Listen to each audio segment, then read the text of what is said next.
아멘. 여호수아 17장 므낫세 지파의 유업, 이런 말씀이 되겠습니다. 자, 여기 교재에 보면은 일대지 므낫세 지파의 자손들하고 그냥 이대지 슬로바 딸들도 유업을 받으면 이렇게 했는데요. 이 두 대지가 한 대지로 묶겠습니다. 일대지 므낫세 지파의 딸들도 유업을 받음, 이렇게 정하세요. 그래서 1절에서 6절까지입니다. 므낫세 지파의 딸들도 유업을 받음. 17장 1절 므낫세 지파가 받을 땅의 경계에 대해서 말씀을 하셨습니다. 그런데 그 중에 슬로바스 딸들이 자기들에게도 유업을 달라고 했어요. 그래서 3절 4절을 보면은 슬로바스 딸들 5에게도 남자들이 받는 그런 그 유업 땅 분배와 똑같이 받았습니다. 이때는 지금부터 3,400년 전입니다. 모세 후시대니까요. 모세가 3,500년 전이니까. 그러면 까마득한 시대였어요. 우리나라를 보면은 지금 여자들에게 그 유산을 물려주는 것이 말하자면 법적으로 정해진 건 최근이에요. 불과 한 10년 이짝저짝. 그 전에는 딸들에게는 재산 분배가 안 됐었습니다. 그래서 성경에 보면은 성경은 남존여비 사상이 아닙니다. 남녀가 다 동등한데 질서상 남자가 먼저고 여자가 다음이라는 거예요. 그럴 뿐이지 남자는 더 존귀해서 더 많이 받고 더 많이 누리고 그것이 아니고 남자나 여자나 남녀 동등이다. 그러나 질서상 둘을 한꺼번에 내세울 수가 없잖아요.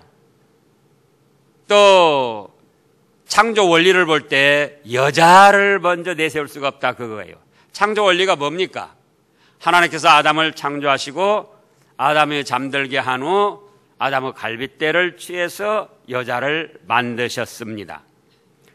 그러니까 우리가 말하자면 쌍둥이 30초 간격으로 태어나고 5분 간격으로 태어나고 때로는 1분 간격으로 태어나고 때로는 1시간 간격으로 태어나기도 하는데 30초 간격으로 태어나도 누가 형입니까?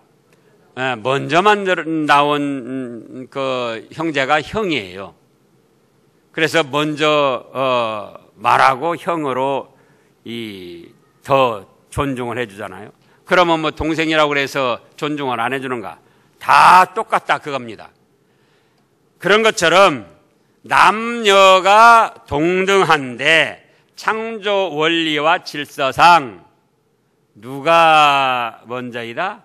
남자가 먼저이다. 그래서 지금부터 3,400년 전 까마득한 시대지만 이때에 딸들에게도 유업을 분깃으로 주었다, 그겁니다.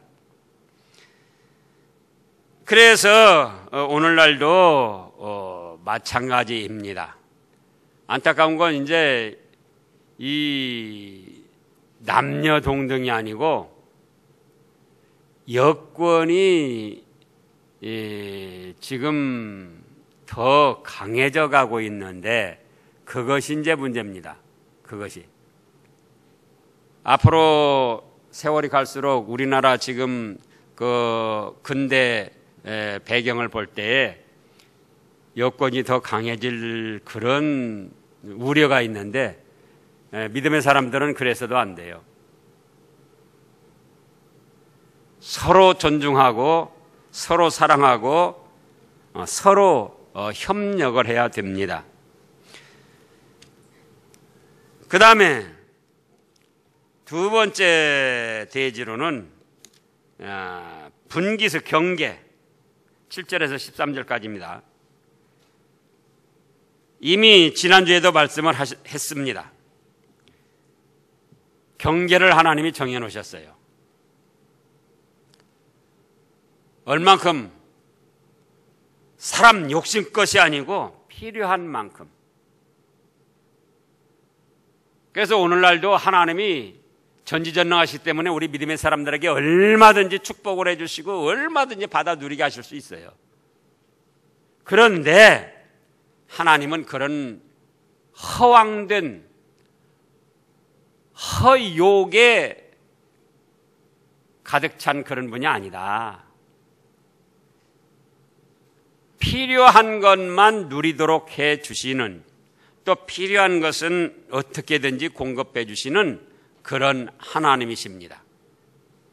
그래서 이스라엘 전체 경계를 정해놓으셨고 또 지파마다 경계를 정해놓으셨습니다. 필요한 것만 잘 써도 얼마든지 복을 누리고 살도록 그렇게 해놓으셨어요. 오늘 오전에 우리 초등부 그 말씀에서도 했는데, 자, 이스라엘 나라가 이때 당시도 그렇고 현재도 그렇고 우리나라의 전라남북도만밖에 안 해요. 그러면 전라남북도라고 할 때 큰 나라입니까? 작은 나라입니까? 한 나라로서는 아주 작은 나라예요. 그런데 우리나라도 작은데 우리나라의 전라남북도는 한 5분의 1 정도밖에 안 되는 거예요. 5분의 1도 못 되죠. 그러니까는 이건 한 나라로서는 너무나도 작은 나라예요. 또 현재 인구가 이스라엘 내에 사는 사람들이 한 500만, 600만, 그리고 세계에 흩어져 살고 있는 사람들이 한 400~500만, 그래서 도합 이스라엘 족속을 1000만으로 칩니다. 작은 땅덩어리, 작은 나라, 사실은 1000만이라고 할 때 소수 민족이지만 그들이 그 땅 가지고 그 숫자 가지고도 세계를 지금 주름잡고 있어요. 그 한 가지 예로 우리나라는 노벨상을 김대중 대통령 북한하고 관계 좋게 했다고 그래서 노벨 평화상 그거 하나 겨우 받았어요. 그런데 이스라엘 나라는 우리나라보다 5분의 1, 인구도 5분의 1 정도밖에 안 되는데 지금까지 노벨상 받은 것의 30%를 이스라엘 민족이 받았다는 거예요. 30%를. 그만큼 정치, 경제, 교육 모든 분야에서 뛰어난 생활을 하고 있습니다. 그러니까 이렇게 얼마든지 큰 땅덩어리를 주실 수도 있고 많은 민족을 주실 수도 있는데 우리나라의 전라남북도 광주 광역시 그런 정도밖에 안 된다 그거예요. 인구도 꼭 그런 정도밖에 안 돼요. 그러니까 이걸 생각해 볼 때 우리도 현실에서 우리가 소유하고 있는 것이 작다, 적다, 예? 그래가지고 주눅들거나 그래가지고 원망이나 불평스러운 생각을 가지면 안 된다 그겁니다. 나에게 주어진 그 조건만 10분 활용을 하고 열심을 내서 충성해도 내가 영육간에 축복받으며 살 수 있는 그것은 다 그 안에 필요한 대로 포함되어 있다 그겁니다. 내 가정 환경, 내가 배운 거, 내가 아는 거, 나와 관계된 거, 그것만 내가 수고하고 땀 흘려 열심히 믿음 안에서 노력해도 그것만 가지고도 내 자신이 영육간에 축복받고 사는 데는 부족함이 있다 없다? 없다는 거예요. 그걸 지금 여기서 뜻하신 거예요.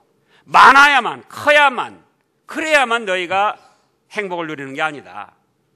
그래야만 영육간의 만족을 누리는 게 아니다. 주어진 여건만 가지고도 주어진 환경에서만도 얼마든지 믿음 안에서 노력하면은 하나님이 그거 가지고도 많고 크게 차지한 사람 못지않게 행복을 누리며 보람 있는 인생을 살게 하신다, 그런 뜻이다 그겁니다. 그 다음에 세 번째 대지로는 요셉의 자손의 청원입니다. 14절 말씀부터 보면, 그러기 전에 12절 13절을 살피고 넘어가겠습니다. 12절 13절 읽어보겠습니다. 그러나 므낫세 자손이 그 성읍들의 주민을 쫓아내지 못하매 가나안 족속이 결심하고 그 땅에 거주하였더니 이스라엘의 자손이 강성한 후에야 가나안 족속에게 노역을 시키고 다 쫓아내지 아니하였더라. 자, 보세요. 자기들에게 돌아온 몫이고 자기들의 것임에도 불구하고 강성하지 못하니까 쫓아내지를 못했어요.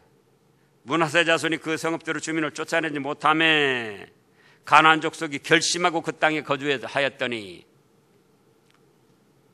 하나님이 그 땅을 주셨고 또 여호수아를 통해서 분배를 받았어요. 자기들의 것이에요. 그런데도 강성하지 못하니까, 여기서 강성하지 못한다는 것은 육신적으로 강성하지 못하다기보다 영적으로 믿음으로 강성하지 못하니까 결국은 하나님의 역사가 임하지 아니해가지고 쫓아내지를 못했던 거예요. 믿는 자에게는 능치 못할 일이 없다. 그거는 육신적으로 강해가지고 못할 일이 없다는 뜻이 아니에요. 하나님과 그의 말씀을 존중하며 온전히 신뢰해서 순종해 나가면은 그것이 영적 강성함이 돼가지고 현실에 처한 문제들이나 원수를 상대하는 일이나 넘어야 할 산들을 넉넉히 넘을 수가 있는데, 육신적으로 아무리 강해도 영적으로 하나님과 교제가 끊어지고 또 하나님의 말씀을 불순종하고 그러다 보니까 상대가 약한데도 그들을 감당을 할 수가 없는 거예요. 오늘날 우리 현실에서도 그렇습니다. 정말 믿음으로 하나님을 전적으로 의지하고 말씀대로 순종하며 노력을 해보라고요. 천하가 다 길이 막히고 답답하게 생겼어도 마음에 주눅이 안 들고 소망이 생기고 힘이 생기고 할 수 있다, 감당해 나간다, 헤쳐나갈 수가 있는 겁니다. 그러나 환경이 아무리 좋고 넉넉한 것 같아도 자기 자신 마음속에서 하나님과 교제가 끊어지고 기도가 끊어지고 하나님의 말씀을 불순종하고 나가보라고요. 육신적인 좋은 환경과 강한 조건들이 다 무용지물이 되어버립니다. 그래서 이 므낫세 지파들이 영적으로 이때 당시 하나님과 친밀한 교제를 나누지 못하고 바로 하지 못했던 거예요. 그러니까 자기들에게 주신 것이요 자기들 몫인데도 불구하고 쫓아내지 못하고 또 가나안 족속들도 결심하고 이것들 별것 아니구나, 우리가 여기 머물러 있어도 되겠다 얕잡아보고 거기에 거주했던 겁니다. 그러나 이제 13절에 보니까 이스라엘 자손이 어떻게 했습니까? 하나님과 교제를 돈독히 하고 하나님의 말씀을 순종하고 전능하신 하나님을 전적으로 믿고 의지하며 해보자 하니까 강성해져 가지고 가나안 족속들을 이제 종으로 삼아서 노역을 시키기 시작했던 겁니다.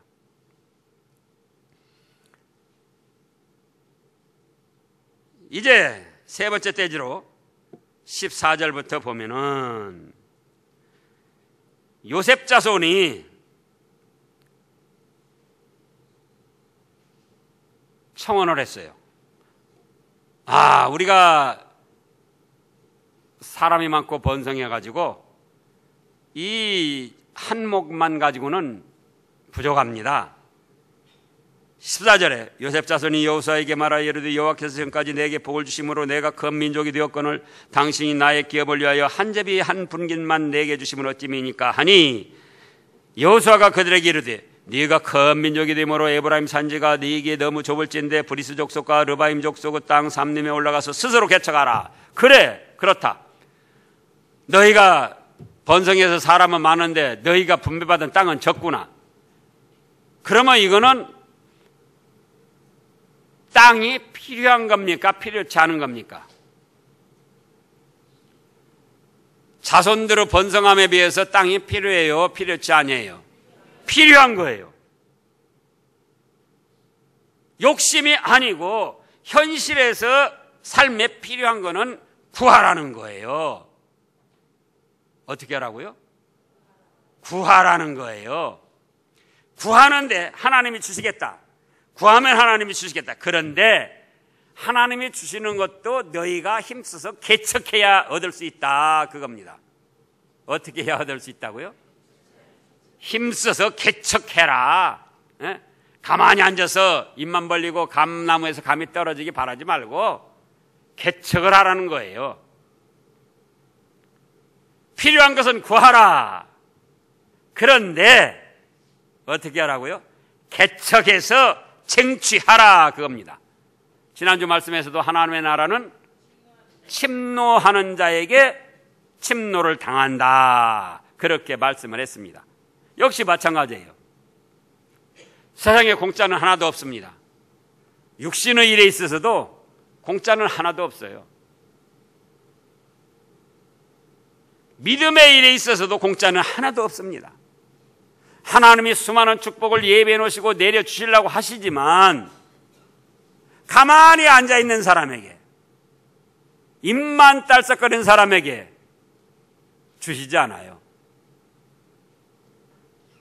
마음과 입으로 구하고 실제로 자기가 몸을 써서 개척해 나갈 때에 그때 하나님이 그걸 찾아서 누리도록 하십니다. 그래서 오늘날 우리 청년들도 마찬가지예요. 금수저들에 비하면은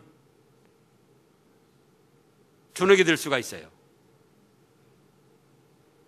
뭐에 비하면요? 금수저들에 비하면 나는 부모님도 그렇고 우리 집안 재산도 별로고 어디 백그라운드도 좋지 못하고 내가 힘써야 뭐가 될까? 아니고 믿음의 사람들에게 있어서 필요한 건 다 주신다. 그런데 어떻게 해야 주신다? 개척해야 된다 그거예요. 자기가 하나님께 구하면서 하나님의 전지전능하신 능력을 믿고 내가 최선을 다해서 열심을 내서 말씀을 순종해 나가고 몸을 바쳐서 충성해 나갈 때에 그때에 주시려고 약속하신 것도 주시더라 그겁니다. 우리는 정말 영어로 생각해 보면은 우리가 바로 금수저입니다. 영어로 생각해 보면 누가 금수저예요? 육신적으로는 별 볼 일 없는 것 같아도 영어로는 살아계신 하나님, 전지전능하신 창조주 하나님께서 구하라 그러면 줄 것이다. 예? 필요한 것이 있으면 구하라 그거예요. 요셉 자손들이 필요한 거 있는데도 지금 번성한 것에 비해서 땅이 적은데도 가만히 있었다. 필요한 거니까 구하자는 왜 한 분깃만 주십니까? 우리는 이렇게 번성했는데. 그러니까 여호수아가 욕심 부리지 말아라 그런 게 아니에요. 그러냐? 그러면 더 가져라. 하나님께서 더 주신다. 그런데 어떻게 해서 해라? 개척해서 얻어라, 쟁취하라 그거예요.